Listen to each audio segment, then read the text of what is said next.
E de maneira geral, o brasileiro sempre acaba se atrapalhando porque ele acha assim, nossa, isso não faz sentido. Deixa eu te contar um segredo. Para você destravar o seu inglês, você precisa focar em como que as coisas são e não no porquê que elas são assim. E eu vou te ajudar nesse vídeo, fica comigo.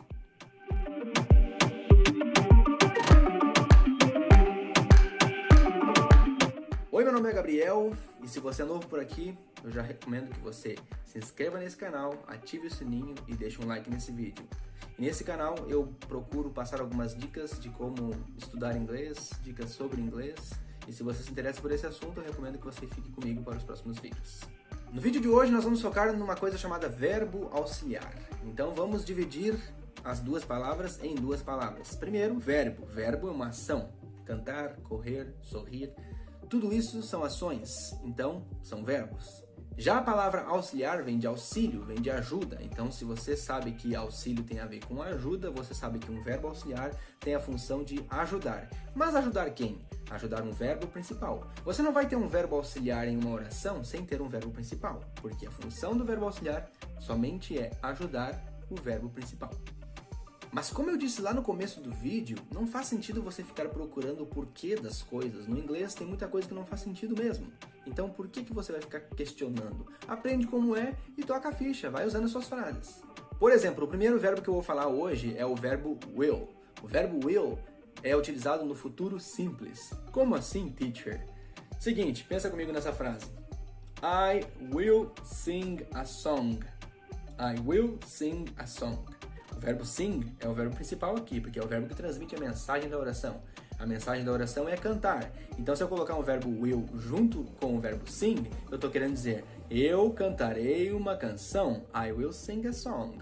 Will transforma o verbo sing no futuro. Fácil, não é?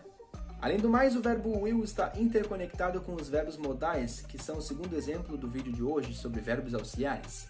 Os verbos modais têm a função de dar um sentido específico ao verbo principal, assim como o verbo will também faz, mas eu usei o verbo will de uma maneira separada porque ele é muito importante, afinal, futuro simples, não é mesmo?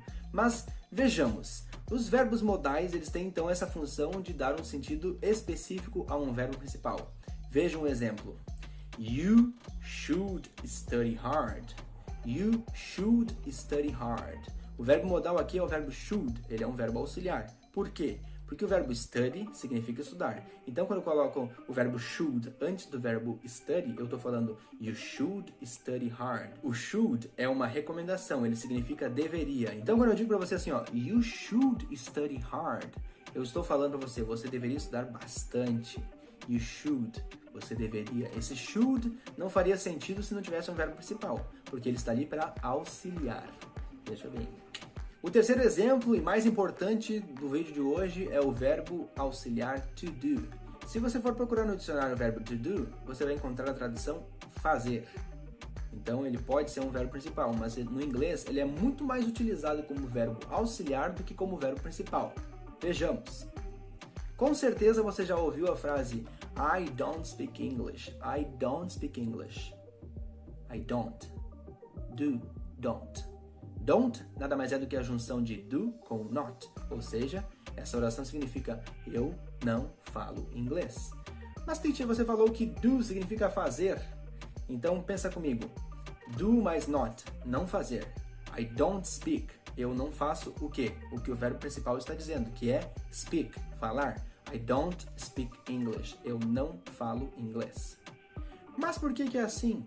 Não pensa por quê, mas como é. Aprendeu? Usa. Simples assim. Mas se você é daquelas pessoas teimosas que quer saber por quê, eu vou te dar um exemplo bem legal. Vamos imaginar que eu chego numa pessoa e falo assim, ó, Do you speak English? Do you speak English? Do you speak English? Esse do agora está na frente do sujeito.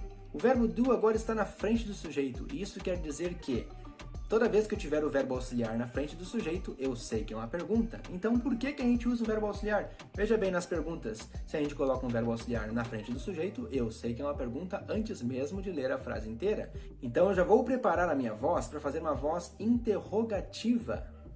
Quantos de vocês já não passaram pela situação em que você estava lendo uma frase na sua língua materna, o português, e aí lá no final da frase você percebeu que era uma pergunta, e aí não dava mais tempo de mudar a voz, aí você só faz um A frase é muito comprida e a gente só percebe que tem pergunta, que é uma pergunta no final da frase. Isso não acontece no inglês e também não acontece no espanhol, por exemplo. No espanhol eles colocam um ponto de interrogação virado de ponta cabeça no início de uma pergunta. No inglês a gente altera a ordem das palavras, a gente coloca o verbo auxiliar antes do sujeito. Sendo assim, é mais fácil de entender quando que é uma pergunta e preparar a sua entonação para fazer uma voz de pergunta.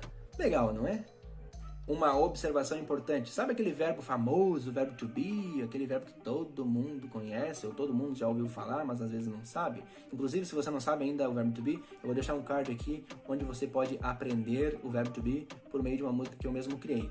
Pois bem, o verbo to be significa ser e estar, e é o verbo mais usado do inglês, mas ele não aceita a ajuda de verbo auxiliar, a não ser o will. Se você quer falar assim, ó, no futuro eu estarei em Londres. In the future, I will be in London. I will be. Nesse caso, no futuro a gente vai utilizar o will. Mas, no presente e no passado, o verbo to be não aceita a ajuda do verbo auxiliar. Então, a gente faz com ele o que a gente faria com o verbo auxiliar. Ou seja, quando vai fazer uma frase negativa com o verbo to be, você coloca o not do lado dele. E quando vai fazer uma frase interrogativa com o verbo to be, você coloca ele na frente do sujeito. Ele é meio egoísta, mas a gente tem que aprender, né?